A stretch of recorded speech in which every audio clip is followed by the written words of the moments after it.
Jo sempre he estat un home molt còmode, extremadament còmode. I quan dic còmode, vull dir que per poder dormir sempre he necessitat un bon llit. Si pot ser molt ample i amb un matalàs ben tou, millor. No sóc pas d'aquella mena de gent que dorm a qualsevol lloc.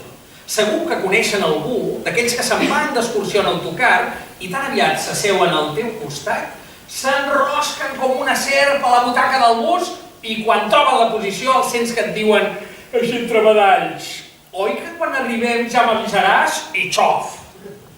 Es posen acte seguit, rendits de son, a roncar fort davant de la teva indignada estupefacció. I ara es posarà a dormir aquest cretí, aquí, així? Jo no puc, de cap manera. Tal com ja els he dit, sóc una persona molt còmoda, extremadament còmoda, i necessito unes altres condicions per poder dormir. Un lloc més ample que una butaca, més pla, més tou, un llit, vaja. Per això, una de les primeres coses que em vaig haver d'adaptar quan va néixer el Llullo va ser aprendre a dormir en una cadira. Sí, una d'aquestes cadires que hi ha als hospitals per vetllar algun familiar ingressat, cadires reclinables, amb reposapeus i reposabraços, però al capdavall, cadires. Quan va néixer el Llullo, i a les 5 setmanes el vam haver d'ingressar, una de les primeres coses a les que em vaig haver d'adaptar va ser a passar la nit en una cadira. Recordo que quan una de cada 2 nits em tocava, arribava a l'hospital carregat de llibres i advertia als meus companys d'habitació de la meva incapacitat per dormir. Perquè això sí, el nostre hospital, la residència de la Vall d'Hebron, és una garantia absoluta de socialització. Comparteixes habitació amb 5 altres nens, amb els seus llitets i les seves respectives famílies, de manera que cada dia coneixes gent nova en situacions límit. Les adversitats uneixen molt. Fins i tot em vaig fer amic d'un guàrdia civil que tenia allà la filla. La qüestió és que quan arribava a l'habitació per passar-hi la nit, jo sempre solia advertir els meus companys d'habitació i els deia: m'haureu de disculpar, però aquí on em vegeu, jo sóc un mal company d'habitació. Porto tants llibres perquè sóc incapaç de dormir ni 2 minuts seguits en aquest cony de cadira, per més reclinable que sigui. I em passaré la nit despert, amb el llum obert, intentant llegir. I potser en algun moment em caurà el llibre de les mans i faré una sorollada de por. Però és que no hi puc fer més. Sóc un pèssim company d'habitació. Ho sento molt. Qui avisa no és traïdor. Essent un ésser tan còmode, com ja els he confessat que soc, un altre dels moments crítics és quan he de pujar en un avió. No és que em faci por volar, és que ho passo molt malament allà encofornat, en aquell coll de butaques estretes de la classe turista dels avions d'ara, sobretot si el vol és llarg. Encara recordo quan l'any 2004 la cultura catalana va ser la convidada d'honor a la Fira del Llibre de Guadalajara i van volar tots des de Barcelona. Guadalajara, México, no la de la meseta. 15 hores de viatge, tu, tot plegat. Barcelona, Madrid, Madrid, DF, Guadalajara. Una brutalitat. Recordo que vaig viatjar amb un escriptor i bon amic que fa més de 1,90 m i el seu pes deu fregar els 3 dígits, no diré quins. Quan ja feia 5 hores que érem allà encofornats, amb les cames més arronsades que la tita d'un esquimal, més ell que no pas jo, i l'esquena molt adolorida, vaig pensar que si jo ja em sentia com un bunyol rebullit, ell encara devia estar pitjor. I vam idear un pla. Ens vam aixecar i vam començar a caminar pel passadís de l'avió, passadís amunt i passadís avall, fins que vam veure, al final mateix del passadís, una cortina de vellut negre que desprenia l'inequívoc flaire de lloc prohibit. Cap allà que vam anar. I llavors, amb l'excusa de buscar un lavabo, ens vam endinsar en el territori ignot dels seients de primera classe. First class, tu! I quins botacots, enormes, reclinables, amb uns paios estiragassats que hi dormisquejaven tranquils. Aquests cabrons sí que dormiran, sí, vaig pensar. Mentre m'adonava, unes quantes d'aquelles cares em sonaven. Tota la classe política catalana viatjava en primera, tu, diputats, consellers, el president. La gent de la cultura, escriptors, músics o actors, anàvem tots en classe turista, però tots aquells xorissos allà al davant, tu, en primera. En aquell moment, mentre calculàvem amb ulls d'enveja que allà, i d'aquella manera ben prou que seríem capaços de fer una bona dormida, vam covar un desig destinat a créixer. Allà, envoltats de rics dorments estiragassats a les seves butaques de primera, va néixer un somni eròtic. Ens vam conjurar que algun dia tastaríem les butaques de primera. Vet aquí, doncs, que un dia que era a casa, treballant a l'ordinador, i que em tocava anar a passar la nit a l'hospital, vaig tenir una il·luminació. De sobte vaig recordar aquell viatge a Guadalajara i se'm va acudir buscar a internet bitllets d'avió en primera classe. Viatjar a Ibèria, com aquella vegada, em va semblar poc glamurós, de manera que vaig buscar British Airways. El primer trajecte que em va sortir va ser Londres-Nova York. Vaig navegar per la pàgina de British una estona llarga fins que vaig trobar el que buscava, que no era pas ni els preus ni els horaris, sinó les mides exactes de la glamurosa butaca de primera classe. First class from London to New York City. Quan ho vaig haver passat de polzades a centímetres, em vaig apuntar en un paperet l'amplada del respatller, l'altura, el grau d'inclinació, el reposapeus, el reposabraços, i amb aquella fitxa tècnica de la butaca dels meus somnis em vaig presentar a l'hospital. Vaig buscar les infermeres, aquí hi havia uns llaços d'amistat notables, i els vaig demanar un centímetre. Un centímetre, van repetir, perquè vols d'un centímetre. Encara em vaig sentir dir que els artistes són molt estranys i altres floretes, no? Però me'l van portar. Un d'aquells que s'enrotllen sobre ells mateixos, de color groc i amb els números negres. Amb el centímetre a la mà, vaig entrar així, oi, a l'habitació que el Llullo compartia amb 5 nens més, amb les seves respectives famílies, cap de les quals no era de cap cosa armat aquesta vegada. Llavors, davant l'estupefacció de tothom, llevant de la meva dona, que fa tants anys que m'aguanta que ja no s'estranya de res, em vaig posar a prendre les mides a la puta cadira reclinable en la qual no era capaç de dormir ni 5 minuts seguits. Em vaig mesurar l'amplada del respatller, em vaig mesurar l'altura, el grau d'inclinació del seient reclinable, el reposapeus, el reposabraços. I saben què va passar? Com en un conte, però basat en fets rigorosament reals, aquelles mides que jo acabava d'aprendre de la puta cadira reclinable eren idèntiques, centímetre amunt, centímetre avall, a les mides de la butaca de first class de British Airways en el trajecte London-New York. Jo aquella nit, aquella cadira ja me la vaig mirar amb uns altres ulls. Carai, quin glamour, vaig pensar. M'hi vaig asseure, m'hi vaig començar a enroscar com una serp narcotitzada, i a partir d'aquella nit, cada cop que em tocava anar a passar a la nit al costat del Llullo, en una d'aquelles grans habitacions de la Vall d'Hebron, sempre plenes de gent molt diversa, quan s'acostava l'hora d'anar a dormir, advertia als meus veïns de vetlla que jo era un mal company d'habitació. M'haureu de disculpar, els deia, però aquí on em veieu sóc un pèssim company d'habitació perquè, sabeu què? Ronco! I ronco molt! Aquella punyetera cadira reclinable que fins llavors havia estat un poltre de tortura era científicament demostrat idèntica a la butaca de primera classe que sortia en el meu somni eròtic. Idèntiques, clavades. On era la diferència, doncs? Els ulls. Els ulls de qui mirava. La diferència era jo, els meus ulls. La perspectiva d'anar de vacances a Nova York, viatjar en primera classe, resulta força atractiva, mentre que se m'acudeixen molt poques coses pitjors que haver d'anar a passar la nit a l'hospital a vetllar d'un fill perquè té un problema de salut molt sever. De totes les butaques hospitalàries, recordo especialment la primera.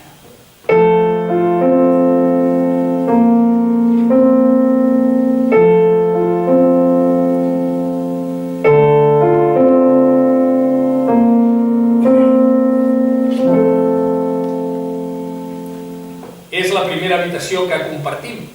Som 6 pares de nadons amb problemes greus i un telèfon que ens comunica amb el món exterior. Gairebé ningú no té mòbil i el del llitet més proper a l'aparell fa de telefonista. De tant en tant, després d'una trucada, la humitat relativa s'acumula a la zona dels ulls. En aquests casos, una bona solució és anar a fumar a una sala enorme que hi ha al fons del passadís. Els nens, la majoria monitoritzats, estan prou segurs als seus bressols i els altres adults s'ofereixen a vigilar-los. Més enllà del fum, canviar l'aire millora el to de les converses. no és que s'hi facin festes, però a la sala de fumadors sempre pots trobar-hi algú que parli de coses sense gaire relació amb la salut. Sembla mentida, oi? Com canvia el món. L'any 2000 no corrien gaires mòbils i encara hi havia sales de fumadors. Als hospitals, dins!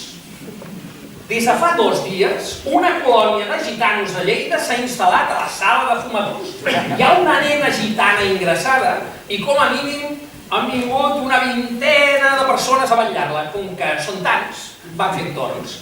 Les dones entren a l'habitació de 3 en 3 i els homes es passen el dia fumant.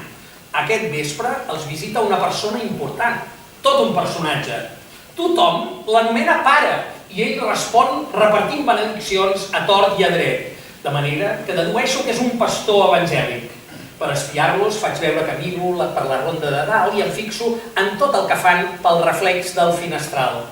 La nena que porta la dona no deu tenir ni 2 anys. Va amb bata blava dels ingressats i suposo que l'han treta de l'habitació d'amagat, perquè no deu estar gaire ben vist això de submergir un pacient infantil en una atmosfera tan carregada de fum com aquesta. Però això, el pastor, tant li fa. Ell s'ocupa de l'esperit.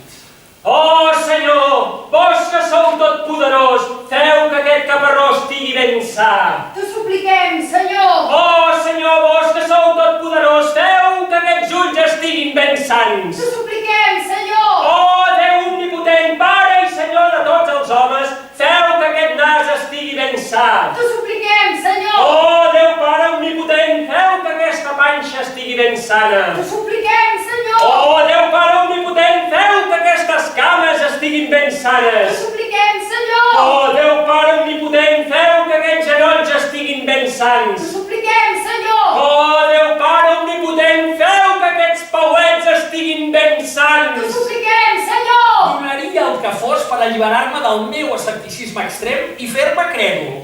Si jo sabés que les pregàries d'aquest pastor tinguessin la més mínima eficàcia, ara mateix arrencaria tots els cables que porta el llullo, em faria evangelista correcuita pel passadís i el faria passar aquesta ITV espiritual, a veure si els cors d'en Yahvé els sanaven. De fet, tècnicament, n'hi hauria ben bé prou que li posessin les mans al cap. La resta d'imposicions de mans serien sobreres. Oh, Senyor Déu meu, creador del món i de tots els éssers que l'habiten, feu que els metges que han de tractar-la tinguin el cap clar per trobar la manera de guarir-la. T'ho supliquem, Senyor! Començo a sospitar que mon fill no sanarà.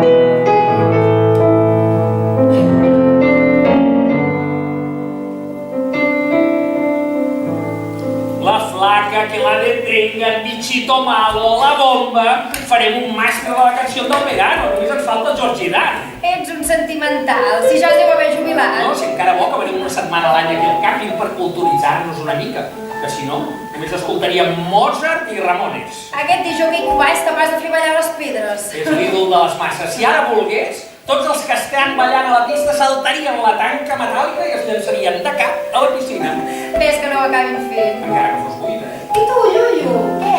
Llullete guapo. Que ballaràs algun dia? Bomba, bomba. Més que de ballar, Llullo, és de fer-la ballar. Ai. Has vist l'Oriol? Té tota la colla pessigolla al costat mateix de la pista, el paio. On? No em diguis que balla. I ara? No sé pas què collons fan, sembla que esperin alguna cosa, però no em sé imaginar què, perquè si no hi ha cap pilota pel mig, no sé pas què els pot motivar. Alguna noia? Els nens de 10 anys d'ara tenen cops amagats. Però si es passen el dia al camp de futbol sala jugant Catalunya-Holanda, ni se les miren les noies. Doncs mita'ls on són ara, catalans i holandesos tots al costadet de la pista, com si esperessin que l'àrbitre xiulés per començar el partit.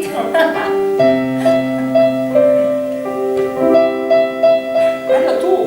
Que no esperessin la canció sol·licitada. Ué, doncs com es fan els amos de la pista, els paios? Ei, Yuri! Saluda! Hòstia, has vist com segueixen el pas? Sembla mentida. La típica coreografia dels que no saben ballar. Sí, mira qui domina la pista, 4 animalons panxuts, 4 jubilades i la plantilla completa de les seleccions catalana i holandesa de futbol sala del camp d'Interpals. Doncs fa goig, Luri. Has vist com s'exhibeix? Sembla el general Castro de la batalla de Midway. Sí, ja sé que alguna cosa no lliga amb l'altra, però m'ha sentit així, ara. Sí.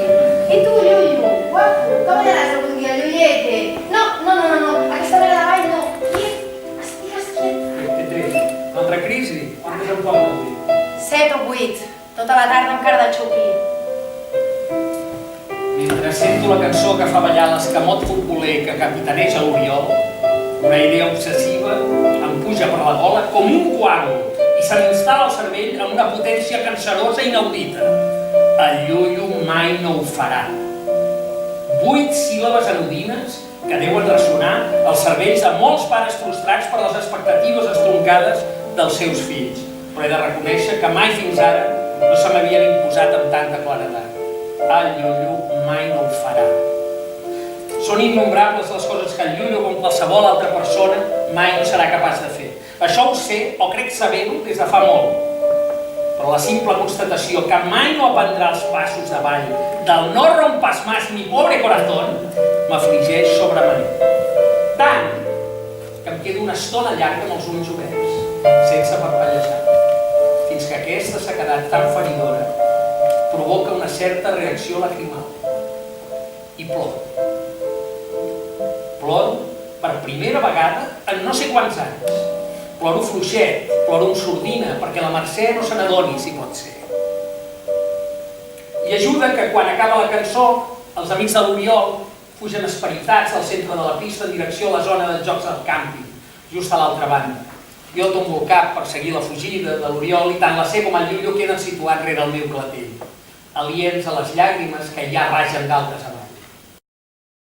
Perquè ara, en veure'l córrer, encara m'obsedeixo més amb la idea clara que el Llullo mai no ho farà. I mira, que no sàpiga ballar country, doncs encara té un passi.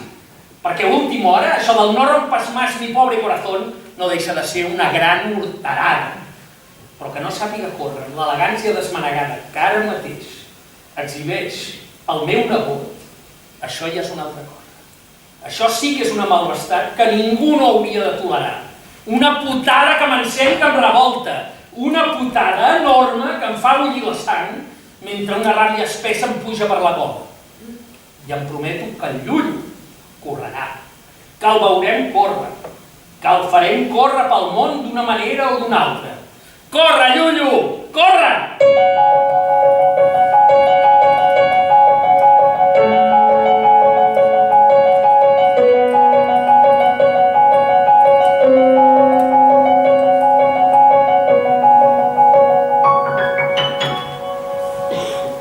Un nen de 7 mesos ja és, per definició, un pluridiscapacitat. En comparació amb altres bèsties, l'espècie humana ha degenerat tant. Per això no ens ha costat gaire pujar el Llullo a un avió l'endemà de Sant Esteve i venir a passar el cap d'any aquí a Roma, lluny de casa, tal com ho solíem fer abans de tenir-lo. La plaça de Sant Pere és a vessar. Es veu que, a banda de rodó, l'any 2000 és un any d'aquests que en diuen de jubileu. I ara mateix només queden 3 dies per completar la visita a totes les basíliques que atorguen no sé quants punts extra a la targeta de client del catolicisme. Les cues d'hores ens han obligat a pensar en un pla B. El Llullo i jo fem equip. Sa mare, fidel a les rutes turístiques forjades als llibres d'història de l'art de l'ensenyament secundari, vol visitar la Capella Sixtina. Els nois declinem. L'excusa del Llullo és excel·lent. Serà molt difícil moure-s'hi amb el cotxet, ja me l'enduc jo, els he dit amb cara de pare responsable. El medico tranquil·lament quan toqui i a la sortida em truqueu. La plaça bull per la gentada que hi forma cues serpentines d'unes 7 hores d'espera. La pressió per entrar a la Basílica de Sant Pere abans no s'acabi l'any jubilar és brutal. El flux de passejants em desvia cap a la part dreta de la plaça, per sota de les voltes. Jo avanço d'esma, aferrat al cotxet, fins que arribo al límit de les tanques, a una zona controlada per carrabiners. Veig que han estès un precinte de seguretat que barra el pas. quan sóc a 2 metres de la cinta i ja començo a rumiar com puc iniciar la maniobra de fer mitja volta sense atropellar ningú ni que m'esclafin el nen, sento la veu cantarina d'un dels carrabiners. Prego, solamente una persona per carrozzino, proprio così. Just davant meu, una parella s'acomiada amb un petó sec i el carrabiner apuja la cinta perquè la dona passi empenyent el cotxet de la seva criatura. El carrabiner encara té la cinta aixecada, em mira i repeteix: solamente una persona per carrozzino. Està clar que encaixo en el perfil. Somric i passo per sota de la cinta. A la porta central de la basílica, una gernació emocionada espera davant dels guàrdies per accedir a l'espai dels seus anhels, després d'haver aguantat una cua d'hores i hores.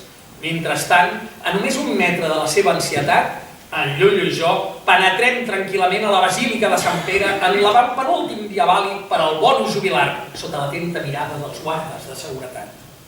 Sense voler, sense fer ni el més mínim esforç, ens trobem a l'interior de Sant Pere del Vaticà, envoltats de fervorosos visitants que es passegen per la sumptuosa basílica amb els ulls encesos. És un senyal? Des que ha nascut el Llullo, que el mirem cada dia buscant senyals de millora. El mirem i ens mirem i remirem per tot. Però res. El primer que faig és anar a la zona central i mirar l'aire.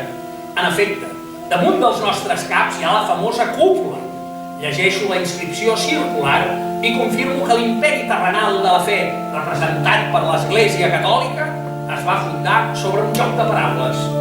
Tu ets Pere, i sobre aquesta pedra edificaré la meva església i et daré les claus del regne del cel. Vaig llegir que cadascuna d'aquestes lletres fa 2 metres d'alt. La meva fe en el llenguatge és més modesta, però també es fonamenta en el joc. De sobte, tinc la percepció de viure un gran moment. Potser per això, sense adonar-me'n, començo a parlar amb el Llullo, com si m'hagués d'entendre. Primer li explico això de la pedra i el Pere, però no m'aturo. I afegeixo d'altres jocs de paraules que m'agraden. La rosa i el clavell del Quevedo, l'enigma de les fills. Parlar amb un fill em provoca un atac d'eufòria. Què dirien ta mare i ta germana si sabessin on som, Llullo? Elles que han renunciat a entrar per no haver de fer 7 hores de cua. I tota aquesta gent, tots aquests pelegrins il·lusionats que s'han llevat de matinada per poder entrar aquí l'últim dia del jubileu, si sabessin que ens hem colat. És la primera vegada que tinc consciència de parlar amb el Llullo. Al principi sempre costa parlar amb qui no et contesta. Ho sap tothom que hagi intimat amb bebès, animals o plantes. Però al final t'hi acostumes. Fas clic i ja no calles. Jo faig clic ara, aquí, envoltat per les sumptuoses riqueses del Vaticà. Parlo amb el Llullo com si pogués respondre en qualsevol moment. Digue'm que m'escoltes, fill. Fes-me un senyal, un sol senyal que em permeti saber que m'escoltes. Seré capaç de qualsevol cosa, fill. No és cap broma, ho dic de debò. Fa 7 mesos que tinc un fill inexpressiu, que no aguanta el cap ni fixa la mirada, ni es mou gaire, ni somriu gens ni mica. Fora de quan té crisis epilèptiques, no li hem vist mai fer cap somriure clar com els que ens dedicava la seva germana quan tenia la seva edat. Ni cap signe evident de comunicació. Cap senyal clarament imputable al doent. Estímul, resposta. Mira, fill meu, l'atzar ens ha portat fins aquí en època jubilar. Jo no hi crec en tot això, però Jesucrist sempre ha cobert el mercat dels desvalguts i tu ets un veritable campió en la matèria. Et juro per Déu que si ara mateix em respons, faré el que sigui, Llullo. Envia'm només un senyal i creuré en Déu per sempre més i observaré les lleis de l'Església Catòlica. Només vull un petit senyal d'esperança, fill meu. No sé què em puc esperar de tu i d'aquest Déu que aquí veneren. Estic segur que quan arribi el senyal, però, el sabré desxifrar. Vull un senyal, Llullo, un simple senyal teu i serà sana la meva ànima.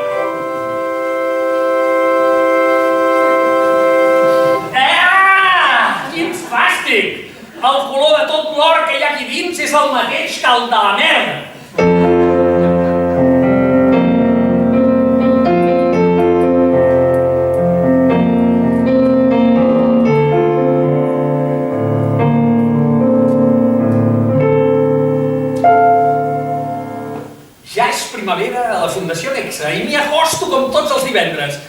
buscar-hi el llullo, perquè a la tarda dels divendres no hi ha transport concertat. I això, molest com és, permet que els pares i els professionals que ens ocupem d'aquestes criatures desvalgudes mantinguem el contacte. Començo a saludar gent i veig la Mar, el Sergi, l'Imma, la Laura, l'Elsa, l'Ester, la Sònia, l'Anna, la Cecil, el Jordi, la Sara, la Fanny, el Pere... Crits i rialles, com a qualsevol escola, amb l'única diferència que aquí gairebé hi ha més professors que no pas nens. Per primera vegada em fixo que tota aquesta gent té una cosa en comú que fins ara m'havia passat desapercebuda. Arriben més pares i m'adono que també ells ho comparteixen. Només caldria fotografiar-los un per un i anar encerclant l'honorable distinció que acabo de percebre. Hola, Irene, com va? Com s'ha portat el llullo? Molt bé. Avui hem fet la barqueta estomba 3 vegades i la rehabilitat en ell. Espera, que li acabo de portar el bolquer. Llullo! Què? Tens ganes d'anar amb el papa, oi? Au, vine, ja el poso jo a la cadira. Com t'ha deixat la camisa. Ui, sí, així m'agrada, fill. I ara ja llueixo la nostra legió d'honor en forma de medalla ensalivada. Aquestes taques que enfosqueixen camises i bruses són galons. No hi entenc gaire de graus militars, però sé que les medalles i els galons compten molt, que decoren i dignifiquen els pits i les espatlles dels seus portadors. Fins demà, llullo. Adéu, guapo. Des que vinc per aquí cada divendres, he començat a valorar els galons que llueixen els membres d'un exèrcit cada cop més nombrós, format per soldats sense uniforme ni dorsal. Només els pots distingir si et fixes en les seves condecoracions, però quan t'hi fixes bé, comproves que n'hi ha per tot. Aquí, a les escoles especials i als hospitals o als centres de dia, però també als bars, als carrers i a les places. Galons que porten pares, infermeres, cuidadors, mares, joves becàries amb piercing i tanga colorit, matrones de pits indefugibles, joves fisioterapeutes que llueixen musculatura i somriure seductor. Tots porten al mateix lloc galons intermitents, medalles efímeres de rang i consistència similar. Quan n'aprens, els distingeixes d'un cop d'ull, sense cap dubte, per la taqueta mig assecar que els enfosqueix uns centímetres quadrats de pit o d'espatlla, la dreta o l'esquerra, o totes dues. Aquests galons no els imposa cap general. Venen del mateix lloc que la veu i la saliva. Venen de dins. La cerimònia de graduació és molt simple i es repeteix moltes vegades cada dia. Es renova. Agafem en braços un dels nostres llullos per traslladar-lo, per treure'l del cotxet, per canviar-lo o perquè ens ve de gust abraçar-lo. Poc o molt, els llullos responen sempre de la millor manera que saben. Emocionats, comencen a moure la llengua fins que el cap els cau sobre la nostra espatlla i ens dipositen, joiosos, una dosi de bava. Massiva. No són mai gasius en la seva deposició, com si volguessin garantir la pervivència de la medalla que ens acaben d'imposar. Mentre empenyo la cadira pel passadís d'annexa, miro les espatlles de coneguts i saludats. Gairebé tots hem estat condecorats amb bava, amb bona bava. Pares, mares, professionals, cangurs, la plèiade del dic sec, marcats per una concentració d'unitat relativa. Un rampell d'orgull m'envaeix. Surto per la porta com qui travessa un arc de triomf i baixo pel carrer de l'Escorial amb pas marcial.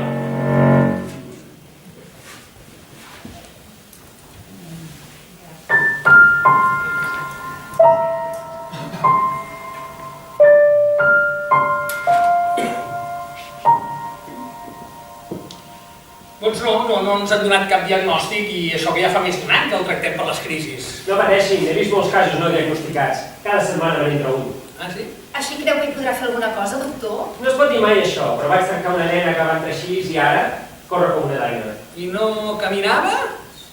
I vol dir que va respondre al tractament? Bé, en certa mesura podríem dir que va remuntar, perquè en el seu cas les crisis epilèptiques l'havien fet de retrocedir. No, però aquest no és el cas, Per retrocedir cal haver avançat primer. I aquest noi em temo que no pot retrocedir gaire. No s'amoïnin. Anem a veure què podem fer per aquest noi. La magnetoteràpia permet detectar problemes molt subtils. Moltes vegades aquests nens tenen alguna retenció en el sistema nerviós que no deixa circular correctament els estímuls. Una retenció? Aquí hi ha obstacles de fluïdesa, Sí, aquí hi ha... L'energia no acaba de... Sí. Molt bé. Aquesta aigua destil·lada permet contrastar les diferències de fluïdesa del seu sistema nerviós.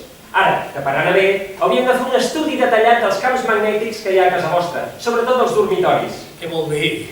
Doncs que sovint vivim sotmesos a l'influx de camps magnètics que, en un ésser sensible com el seu fill, poden resultar nefastos per al seu desenvolupament. Caldrà fer un mapa magnètic complet del seu habitatge, neutralitzat en les males influències amb uns adhesius circulars, que els vendrà la infermera, i calendaritzar les sessions de magnetoteràpia per despertar el seu sistema nerviós. 2 o 3 per setmana. Això és tot? Doncs ara parlem amb la seva infermera i ja ho arreglarem, Però lliguem-lo, que no surti corrents abans.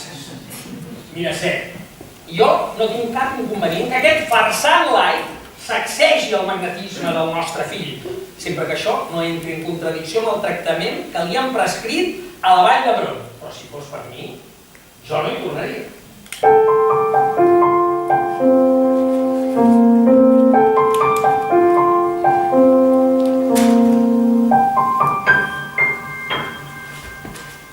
Però a veure, explica'm-ho, Jessi, que no passa res. Es que ha sido muy fuerte. Yo hasta ahora no había hecho práctica con niños y no me imaginaba que podía pasar algo así. Està bé que us facin fer pràctiques amb gent més gran, perquè agafeu experiència. No saps mai on pots acabar treballant. Yo no lo he visto, pero me han dicho que uno que es como Yuyu, pero con 17 años, ha descubierto que se podía tocar. Què vols dir, tocar? Bueno, pues que cada vez que le cambiaban el volqué, el chico pues se sentía libre y se le ponía dura. Como a Yuyu también se le hincha, pero a lo bestia. Exacte. Y el otro día, bueno, pues entre que lo cambian y no lo cambian, se tropezó con las manos y le gustó. Le gustó. Sí, eso parece. Empezó a darse el golpecito y pum, pum, pum, pum, venga, dale. Vinga, què? No em diràs que ha pres... Pues sí, hasta que eyaculó. Carai, es va escórrer donant-se cops? Eso dijeron. Porque yo lo conozco y no puede agarrar nada con la mano. O sea, que se resalía con las dos a la vez o algo, pero lo hizo y ahora anda loco. Tu diràs, però a veure, segur que ho va fer tot sol? Sí. Ja. Se ve que después de ese día, cada vez que lo cambian, lo dejan con el volqué suelto un rato en una salita y así pues se alivia. A ver, no, si després li posen un volquenet... Bueno, sí, pero eso no es el tema. El problema es que con los padres que, bueno, que son un poco mayores y lo van a recoger los viernes para pasar el fin de semana con él y... I no ho saben. No, nadie se atrevió a contárselo. Pero cada lunes el Arcadio llega chillando como un loco. Incluso la crisis epilèptica han aumentado y todos saben que es por eso, pero claro, nadie se atreve a... Però com sou, Llullo, què faries tu? La qüestió és anar al revés del món una mica. Bueno, y lo peor fue este lunes, que volvió de las vacaciones de Navidad. Se ve que tanto día sin alegría, pues le ha dado la fiesta. Lo tuvieron que ingresar y todo. Doncs què passaria? Què passarà quan arribin les vacances d'estiu? Ah, jo què sé. A veure, per què no els feu seure en un despatx i els hi expliqueu? Ya veus que els pares tampoc no ho sabem. Ya, bueno, tú porque Yuyu es pequeño, pero claro, yo no me veo diciéndole al señor que cuando le quitamos el volqué a su hijo, aquello es un festival.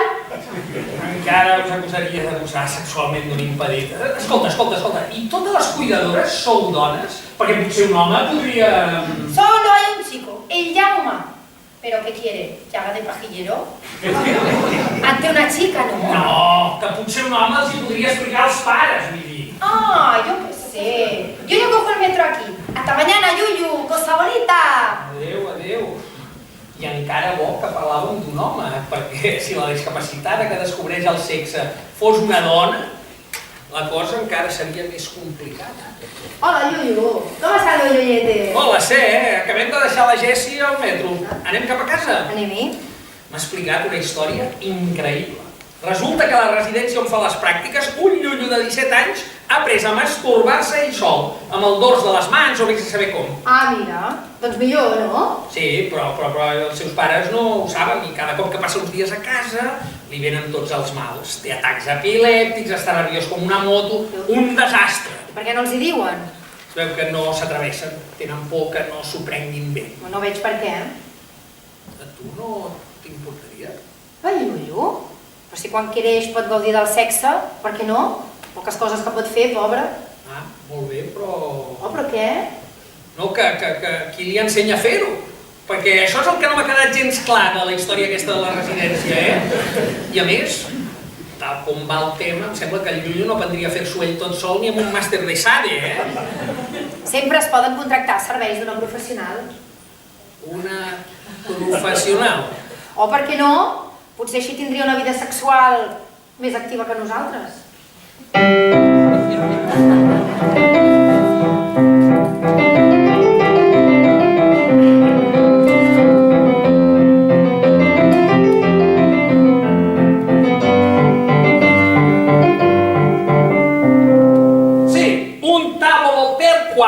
Due adulti e due bambini, e un carrozzino o un passeggino, que no recordo gaire com en diuen en italià. D'on és vostè? De Barcelona!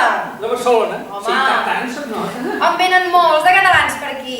Som mig cosins, catalans i genovesos. Ah, doncs perfecte. A més, aquí som seguidors del Barça. Millor encara, força Barça! Doncs res, que tornem d'aquí una horeta amb la família i farem un bon sopar de peix. Això mateix.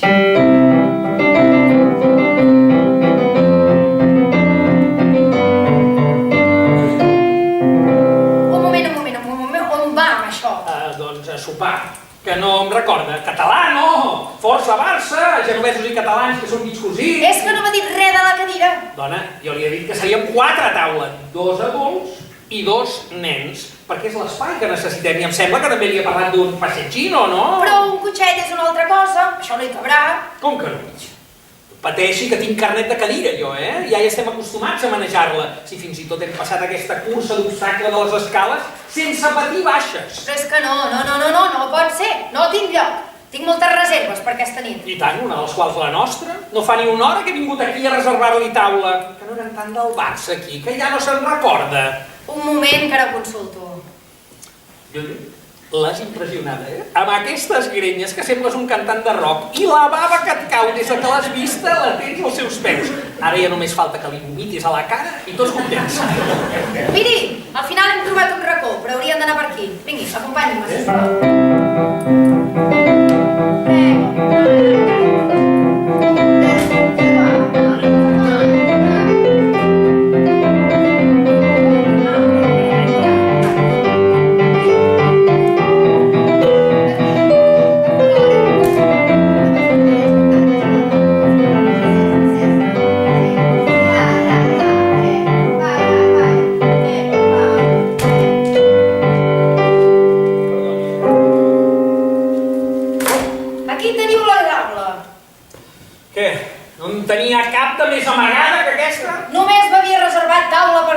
I bé que serem 4 a taula, no? Però no me n'havia dit res de la cadira de rodes. Tornem i que no està res. A veure, que no veu que hi cap perfectament? Quin problema hi ha? Doncs que ocupa massa espai. Massa espai? En aquest menjador? M'està dient que el meu fill molestarà la gent que hipotèticament es pugui asseure en aquestes taules del voltant? És això el que m'està dient? Vostè entén l'anglès? Sí. Doncs jo no. Antonio! Què vol, senyora? Mira, Antonio, aquests senyors havien reservat taula, però no ens havien avisat que vindrien amb una nena amb un cotxet tan i tan gran. Ah, pallonyo, t'han confós amb una nena. Per això requereixo del teu anglès. Mr. Antonio, I told her we were 4, 2 adults and 2 children, but my son is handicapped and he has special needs. Ma qual è il problema? La bimba! Non è una bimba! Bene, che cosa è? Un gatto, una bestia, una macchina? È un bambino, signora, il mio figlio si chiama Llullo, è un bambino! Non è una bimba, è un bimbo! Ah! Ma è bello come una bimba, Sigui el que sigui, ocupa més lloc del compte i molestaria els veïns. Per això, Antonio, vull que els diguis una cosa en anglès que els quedi ben clar, perquè l'italià ja es veu que no el dominen gaire. Digue'ls que es poden quedar a sopar però que hauran d'haver acabat a 8:45, perquè abans de les 9 hem de tenir la taula lliure. Però si gairebé són les 8. Aquesta bruixa pretén que ens cruspim una mariscada entre cap i coll amb mitja horeta? All right. Que diu la senyora mestressa que els digui així en anglès per assegurar-me que ho entenen bé, que es poden quedar a sopar. Sí, però que hauran d'haver acabat abans de 9:45, perquè abans de les 10 la taula ha d'estar lliure. De les 10? Que no et dit les 9, la mestressa. Recony, ara resulta que de l'italià a l'anglès ja ha guanyat una hora. Aquest home, en comptes de genovès, potser és de les Illes Canàries.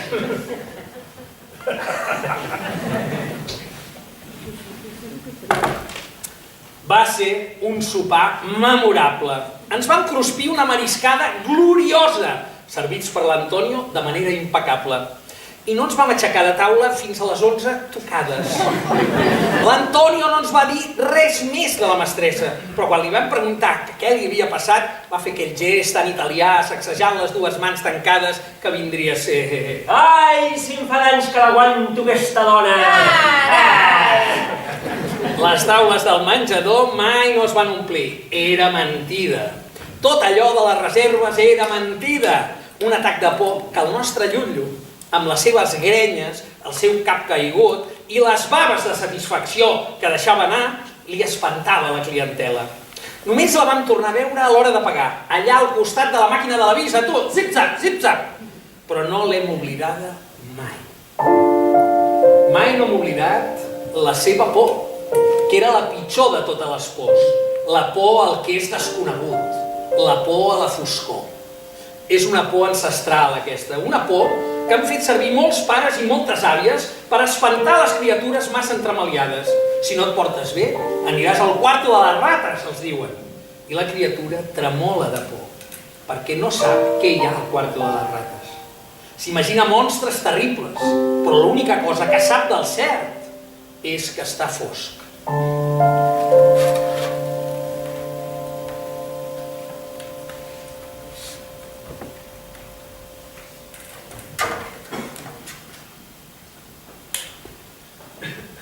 Horta és un barri molt tranquil, però quarts de 9 del matí és una hora crítica, perquè hi ha dues escoles aquí a prop i els pares de la privada venen gairebé tots, amb cotxe.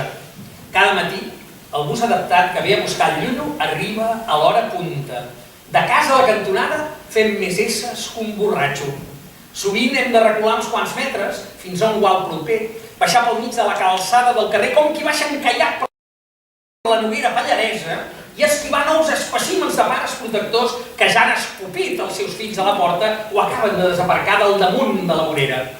Un destacament de la Guàrdia Urbana observa cada matí les nostres maniobres des de la magnanimitat que inspira el caos total. No intervenen ni per mal de morir.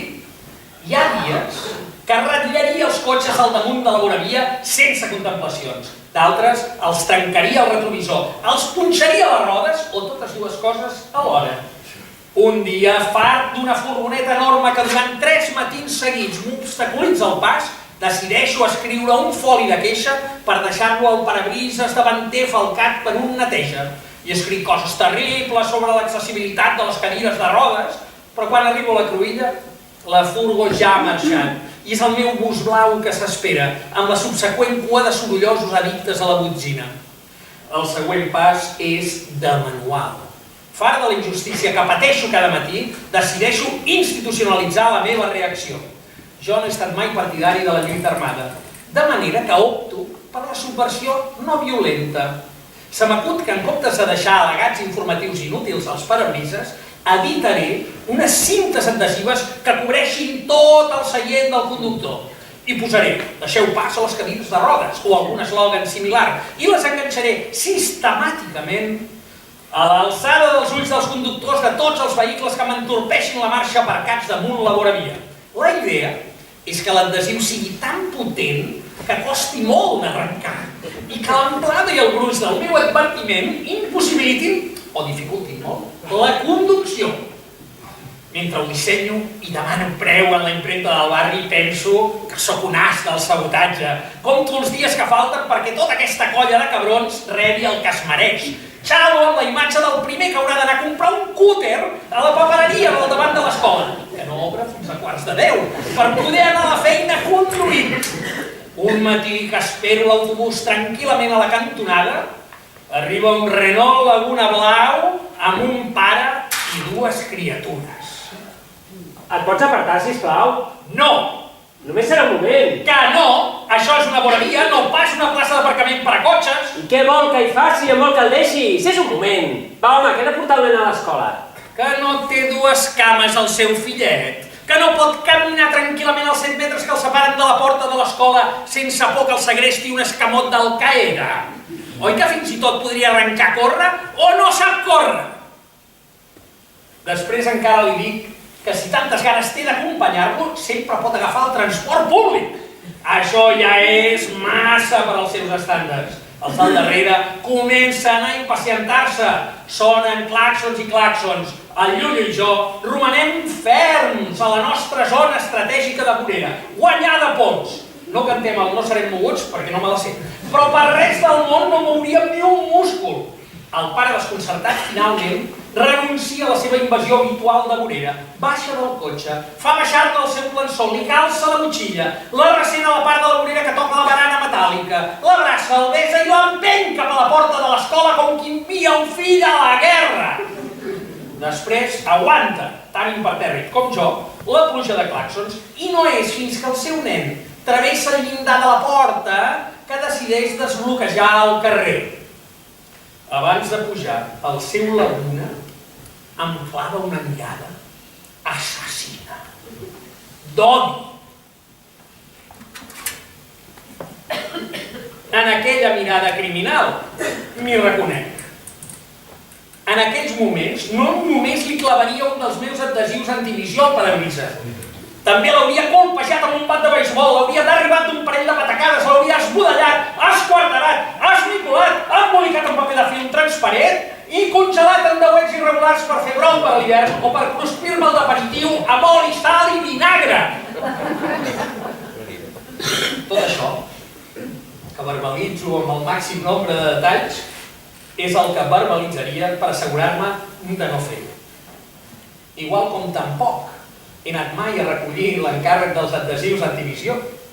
M'hi he fet una causa de la meva lluita obsessiva contra els cotxes aparcats a la voravia. Tota la ràbia que em provocaven es multiplicava d'una manera malsana pel meu dolor. Per la ràbia incommensurable que em feia i que em fa que el Llullo no pugui mai sentir el plaer d'odiar rotundament algú perquè no et deixa passar, perquè és un imbècil o un cabró o tot alhora. I aquesta ràbia, que és meva i serà sempre meva, em pot fer tornar un guerriller de la meva causa, capaç de cometre les mateixes arbitrarietats que denuncio o encara de pitjors. L'endemà de la bronca tremenda amb l'home del Laguna Blau, descobreixo que només he de travessar el carrer per trobar una zona millor per esperar el bus, entre un arbre i un fanal, separats per una distància inferior a la longitud de qualsevol vehicle de 4 rodes que no sigui de la marca Smart. En aquests 3 metres lineals em dec haver passat moltes hores d'espera en els últims anys. He llegit llibres sencers, cada matí unes poques planes. El Llullo i jo hi hem entomat la pluja i el sol, el fred i la calor. El món continua ple de cabrons, però jo no penso muntar cap puta organització per combatre-los.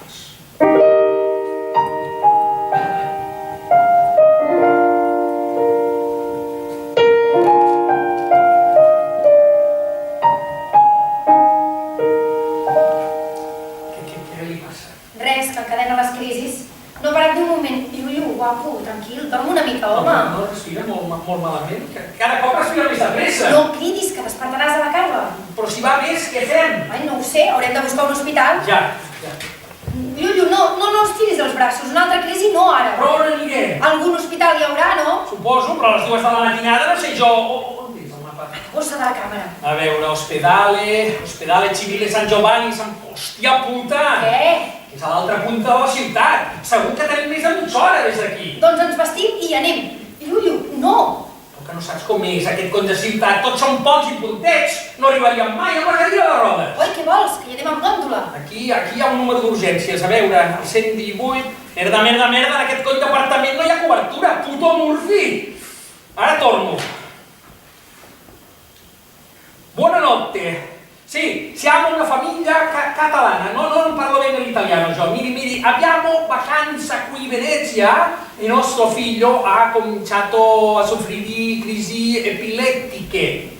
Lui è già speciale, ha paralisi cerebrale. L'indirizzo? Ostia puta, l'indirizzo. Una piccola strada vicino il campo di San Stefano. L'indirizzo esatto? Un attimo che lo cerco. Un attimo. Aquesta cobertura... Strada di... Sí, Strada dei Todeschi 3094. Una què? Hidroambulància? Com està? Ara diuen que venen, si ho he entès bé, amb una hidroambulància. Però com vols que arribin en barca fins aquí? Si el canal més proper és a 2 carrers. Això és el que m'han dit. Jo no he trobat cobertura fins a una plaça que hi ha aquí al darrere, però llavors no me'n recordava de l'adreça exacta i he hagut de tornar a llegir el nom del carrer i tenia por que se'm tallés la trucada i al final ho he aconseguit. I a quin carrer som? La placa de la cantonada i no sé què dels Todeschi. Oi, podies haver agafat el paper de l'agència, ho podeu dir? Hòstia, sí, és aquell. A veure, Estrada San Marco 30... Merda, la placa del carrer posa un altre nom, Ara torno. Buonanotte, siamo la famiglia catalana di hidroambulancia che... Sì. No, che il nome della strada non è Todeschi, ma San Marco. Come? La stessa. 2 nomi per la stessa strada? Bene, sì, aspetto. Que diu que aquest puto carrer té 2 noms i que l'ambulància si a punt d'arribar. Buonanotte, questo è il ragazzo? Sì, 2 ore fa ha cominciato a soffrire di crisi epilettiche. No, non so se li saprei spiegare in italiano, è che té paralisi cerebrale. Non si preoccupi, ora capisco. Se si è in grado di capire quelli che parlano al Veneto, il catalano è facile. Doncs miri, ja l'acompanyo. No, la sedia la sanno di lasciare qui? No, és una cadira especial, una sèrie especial. No. I ha d'anar allà on vagi el meu fill, M'és igual que l'ambulància en tingui una altra, vull dir, necessita aquesta. I 2 non si adattano, non c'è spazio per entrambi. Qui diu que no. A veure, un moment, agafa el llollosset. Escolti, si la posem damunt de l'altra, així capgirada, non ha mai lavorato in un bar? Eccole qua, andiamo! Quan encara virem cap al centre del Gran Canal, m'informen que li subministraran al llullo una dosi de xoc per via rectal i que intentaran obrir-li una via per poder-li subministrar nous anticonvulsivants per vena en cas de necessitat. Els ho faig repetir. Retali significa fanculo?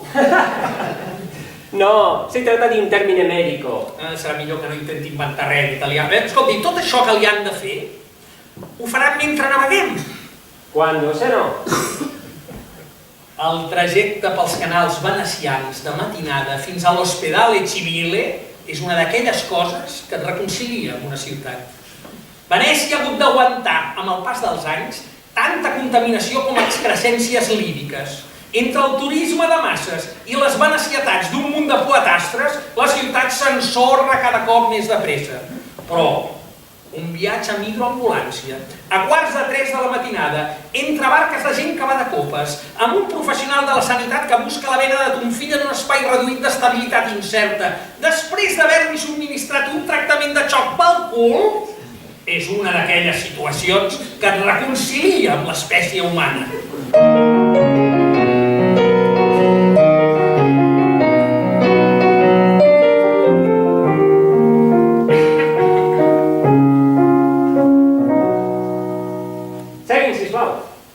Bon dia, doctor. Bon dia. Bon dia. Vostès són els pares de la Carla, oi? Sí.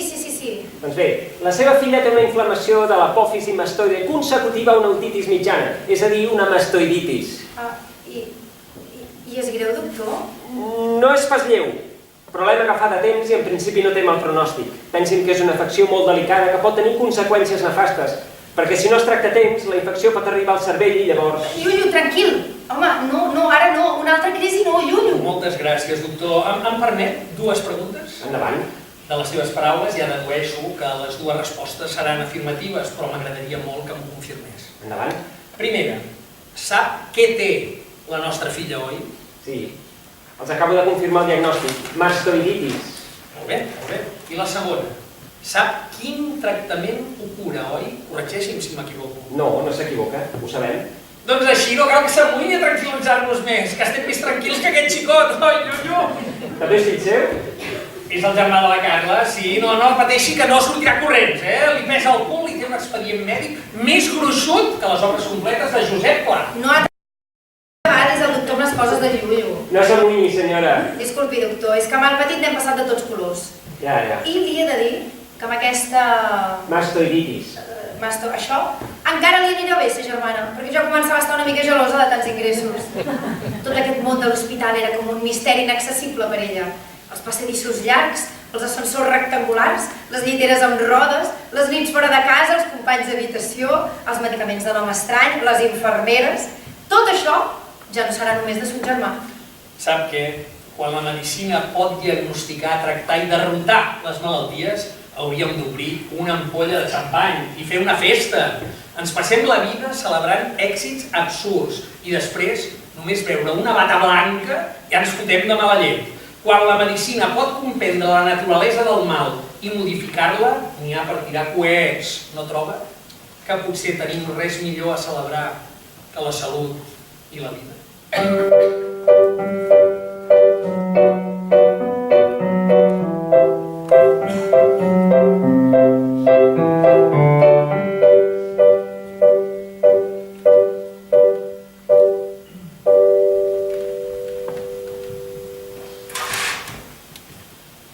Bon dia. Em permet una pregunta? Sí. On l'ha comprat? Què vol dir? La cadira? Ah, és italiana. Italiana d'Itàlia? Sí, Itàlia bé. De fet, nosaltres la vam comprar a Barcelona, a través de la Seguretat Social. Però el fabricant és italià. Ah. No és que ha venit d'Europa, sap? I aquesta cadira no és una cadira qualsevol. Vull dir que, per la seva targeta, veig que vostè deu ser representant de cadiretes per nens i potser per això li ha cridat l'atenció. Sí. Ja me'n faig el càrrec, perquè de fet és una cadira molt especial, però no és especial perquè sí. Pensi que el nen també ho és d'especial. Potser no se n'ha adonat, perquè quan són tan petits costa una mica de veure, però és una cadira per a nens que tenen una malaltia severa, paràlisi cerebral, per exemple. Oi, ho entén? Em sembla que aquí a Hawaii en diuen handicapped. Allà a Europa són disabled, discapacitats... Llull, saluda el senyor! Hola. Ni parla ni pot córrer, digue-li aloha! Però es diu Llull i té un coeficient de discapacitat del 85%. Què li sembla? Impressiona, Sí, d'acord. Disculpi, jo no volia...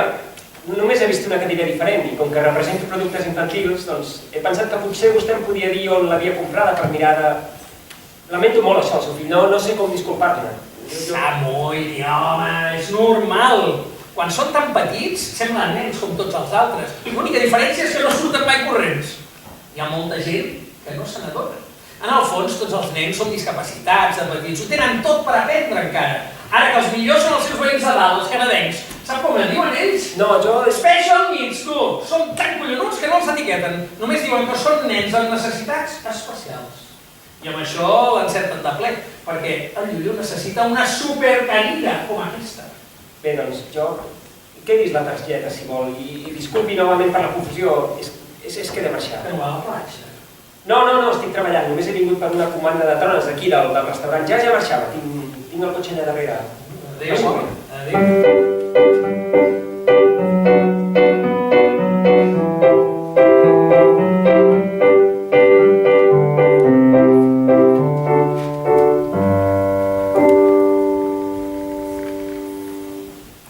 S'ha fixat que portem la mateixa cadira? Un altre que s'enamora de la teva cadira, Llullo. Em sembla que és el mateix model. Sí que s'hi assembla una mica, però no són ben bé iguals. És que aquesta nostra és italiana. Sí, una Tigra, model europeu.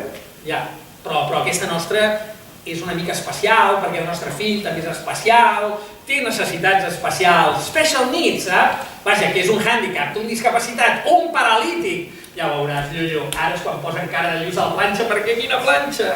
El nostre també, té síndrome de West. És que quan són petits costa una mica de veure. Disculpi, jo ho sento, m'hi dic que normalment m'hi fixo molt i em sap greu, No s'amoïni. Mira, Bob, un Bob, un nen com tu. Au, saluda'l. Hola, Bob, molt bé. Au, adeu. Passi un. Que tingui un bon dia. Ja has fixat, Llullo, quina planxa. Era un tigre del model petit, el mateix estampat que la teva, els mateixos cinturons de seguretat, el tac, les rodes, el manillar plegable, el reposapeus, el reposacaps, idèntica però d'una talla menys. Hòstia puta, sóc un desastre.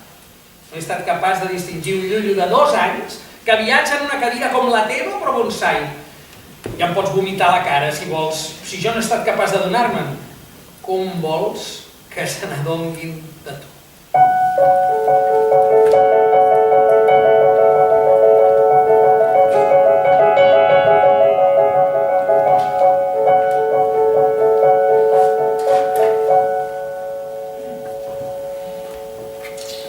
Papa, ara tu! No tens prou que et guanyi ta mare? Va, ara tu, seu, que amb tu tinc més possibilitats. Sempre dius que el cap no et para mai quiet i l'àvia et renya perquè diu que no em sap relaxar. Serà cretina la minúscula aquesta? Mira, nena, jo si em vull concentrar em concentro a la punta del nas i no hi ha qui em distregui. Ni tu, n'àvia! Vas fina si pretens guanyar-me aquest joc. Té, papa, la bola, posa-la al mig que jo no hi arribo. Està bé, compto fins a 3 i comencem. No s'hi val tancar els ulls. Entesos? Doncs et guanyaré amb els ulls oberts. 1, 2, 3, ja! Oh, no! He tornat a perdre! Has fet trampa! I jo? Sí, m'has picat l'ullet i això m'ha desconcentrat. És que em picava una mica. No busquis excuses, ara. Has perdut amb ton pare i amb ta mare. Admet que no saps deixar la ment en blanc i prou. Doncs que s'hi posi el llullo. Vull jugar amb el llullo. Ara et vols abusar? Sí que estàs desesperada, que no veus que és petit. Això no es fa a abusar nanos. Llullo. Mira, ha rigut. Vol dir que sí que vol. Oi que sí que ha rigut, llullo? Quin morro. Però si no t'ha guanyat mai a res, el pobre Llullo. Si és un loser. El llullo diu que vol jugar. Diu que vol jugar. Està bé. Au, ja el tens a punt. Dóna'm la bola i matem-ho. Va. 1, 2, 3, ja! T'ha guanyat! El Llullo també t'ha guanyat! Com pot ser? Però què has fet, llullo? Que t'has tornat intel·ligent de cop. Doncs mira, ara tots contra el llullo. Va, toca. Ara de lluitar jo amb el Llullo? Vinga, va, sí. A veure si també et guanya. Ja poso jo la bola. Preparats? Llestos? 1, 2, 3, ja! T'ha guanyat! Visca! El llullo també t'ha guanyat. Una altra vegada. Preparats? Llestos? 1, 2, 3, ja! Visca! Llullo, és molt bo! El millor. Es podria enfrontar al campió mundial de relaxació i també el guanyaria. En això no el superen els correcamins, tu. La seva capacitat per mantenir inactiu el cervell és infinita. Corre, vine aquí, que ta mare ens farà una foto amb el campió. Vinga! Lluís! Foto històrica en el mateix moment que el Llullo acaba de proclamar-se campió mundial de relaxació. És un dropo. Sí, el dropo major del regne. També té collons que aquí a la sala de jocs del Museu de la Ciència, envoltat de nens japonesos hiperactius que s'espremen el cervell per resoldre tota mena de jocs d'enginy, el nostre Llullo demostri que és el millor en el joc de reduir l'activitat cerebral al nivell més baix possible.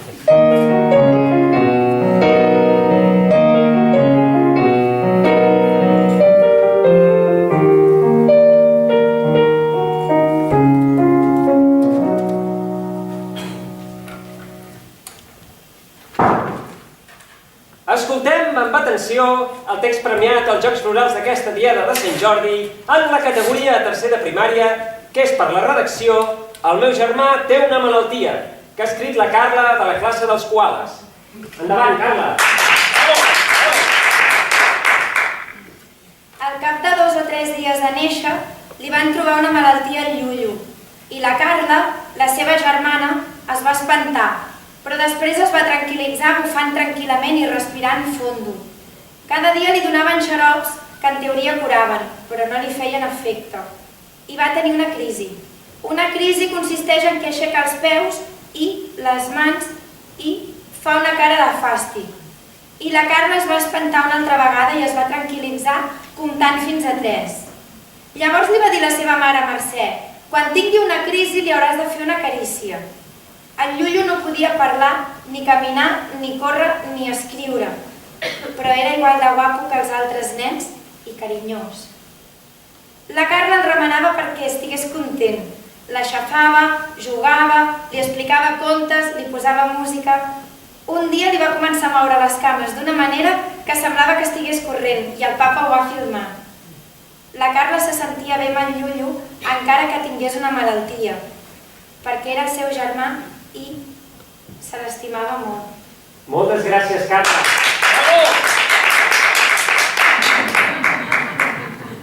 El curs següent, la Carla tornarà a presentar-se als Jocs Florals de l'escola amb una nova narració protagonitzada pel seu germà. Mai no sabrem què hi posa, ni si torna a parlar d'ella mateixa en tercera persona, com si fos un personatge de conte, perquè mai no l'arribarem a llegir. Ni la premiaran, ni la seleccionaran, ni la reproduiran enlloc. La cançó del germà malalt ja no colarà més.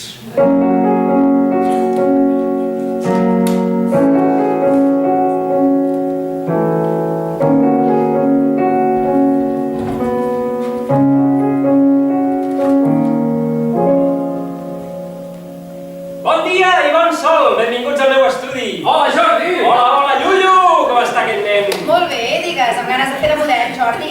I què, com ho farem, això? Ja has trobat un arnès per al Llullo? No estarà molt alt, aquell arnès? No patiu, no patiu. Al final ho farem d'una altra manera.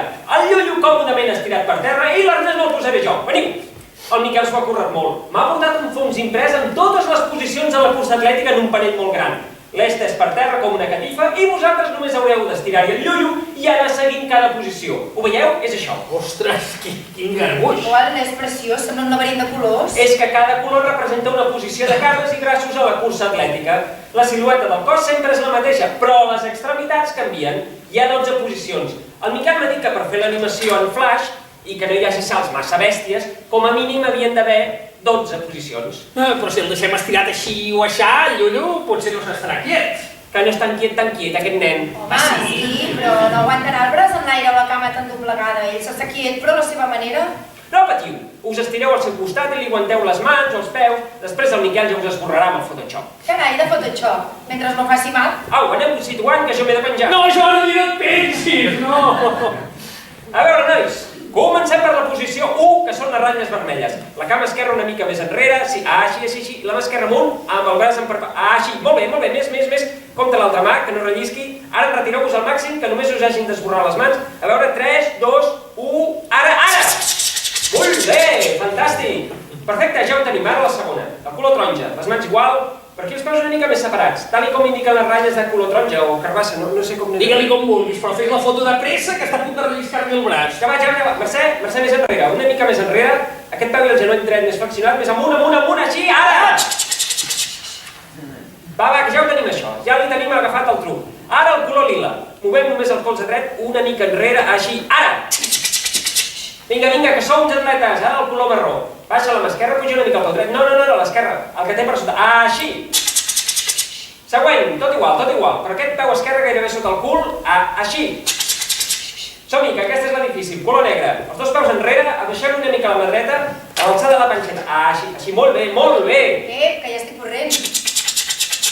Va, que ja n'hem fet la meitat. Ara és la que té més canvi, color groc. El genoll de sota amunt i li heu de passar el braç dret per davant. Molt bé, estupendo. Sí, posa-li bé el coixinet al cap, que li cau. Així, molt bé, una mica més, ara. Au, vinga, llullo, que comença l'esprint. Ara el color blau cel. Només es mou la cama esquerra. Així, el genoll més endavant, més, així, ara. Molt bé, estupendo. Color verd clar. Així, el peu dret més enrere, més. I aquesta és la gambada més llarga. Llullo, quin atleta estàs fet! I el braç dret més endavant, així, una mica més, així, ara! Color verd fos, reduïm gambada, reduïm, així, el genoll esquerre més enrere, el peu dret més amunt, flexionat els braços ja està bé. Compte amb el cap, llullo, obre els ulls, home! Així, ara! Penúltima posició, va, que ja ho tenim això. Quin color és ara? El lila, però és igual. Només hem d'encongir una mica les cames i abaixar-li un pamet la mà dreta, així, una mica més, així, ara! Vinga, anem per l'última. Genolls doblegats, més, així, el colze esquerre una miqueta enrere, amb la mà a la panxolina, així, sensacional, sí! I 12. Au, ja ho tenim tot. 6 amb la cama dreta, endavant i 6 amb l'esquerra. Amb això aconseguirem el somni de veure'l córrer, ja ho veureu. El llullo no caminarà, correrà. Correrà més que l'Usain Bolt. Batrà el rècord del món dels 100 metres llisos.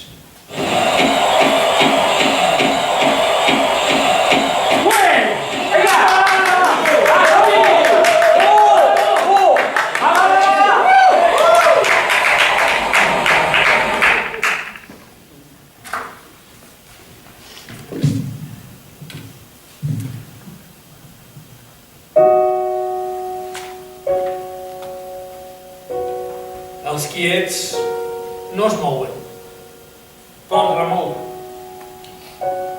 I sobretot et fan moure. Et sembla que no podràs, però et mous per ells. Tu pots perquè ells no poden. Els quiets fan que les cadires que semblaven poltres de tortura es tornin butaques de primera. Que les baves siguin maralles i que tot l'or del món t'acabi semblant una merda. Amb els ulls tancats, veus que sempre en la fosca hi ha una cosa clara que ens crida. Al costat dels quiets, les urgències canvien de signe, la fosca i la claror conviuen. La paradoxa s'apodera de la vida i descobreixes qui ets.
Cançons que no